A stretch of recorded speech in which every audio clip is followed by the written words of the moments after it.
America ఉత్తర కొరియాలు బద్ధ శత్రువులు. ఒకరంటే ఒకరికి పొసగదు.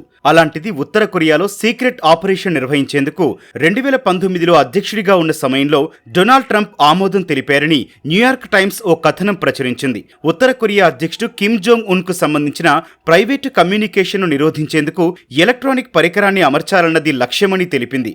అత్యంత రహస్య ఆపరేషన్ను నిర్వహించే నేవీ సీల్ బృందానికి ఈ బాధ్యత అప్పగించినట్లు తెలిపింది. తొలుత అణుసామర్థ్యం కలిగిన జలాంతర్గామిని ఉత్తర కొరియా తీరానికి పంపించి అక్కడి నుంచి 2 మినీ సబ్మెరైన్ల ద్వారా ఒడ్డుకు చేరుకుని నిఘా పరికరం అమర్చాలని నిర్ణయించారు. ఉత్తర కొరియా ఆంక్షల కారణంగా డ్రోన్లు, ఇతర సాంకేతికత వినియోగించే అవకాశం లేకపోవడం సీల్ బృందానికి ఈ మిషన్ సవాల్గా మారింది. ఉపగ్రహ ఆధారిత చిత్రాలపైనే ఆధారపడటంతో రియల్ టైం సమాచారం లభించే అవకాశం లేకుండా పోయింది. 2019లో వియత్నాంలో కిమ్తో ట్రంప్ దౌత్య చర్చలు జరిపేందుకు సిద్ధమవుతున్న సమయంలో ఓ రోజు రాత్రి సీల్ తన ఆపరేషన్ను మొదలుపెట్టింది. నలుపు రంగు సూట్లు, నైట్ విజన్ అద్దాలతో పాటు నిఘాకు చిక్కని ఆయుధాలు ధరించి కమాండోలు ఉత్తర కొరియా తీరానికి చేరుకున్నారు. ఉత్తర కొరియాకు చెందిన ఓ చిన్న బోటు వారి సమీపానికొచ్చింది. తమ వైపు ఫ్లాష్ లైట్లు వేయడంతో ముప్పు ఎదురైందని గ్రహించిన సీల్ బృందం వారిపై కాల్పులు జరిపింది. దీంతో బోటులో ఉన్నవారు ప్రాణాలు కోల్పోయారు. వెంటనే అప్రమత్తమైన సీల్ బృందం నిఘా పరికరాన్ని అమర్చకుండానే ఆపరేషన్ను అర్ధాంతరంగా ముగించుకొని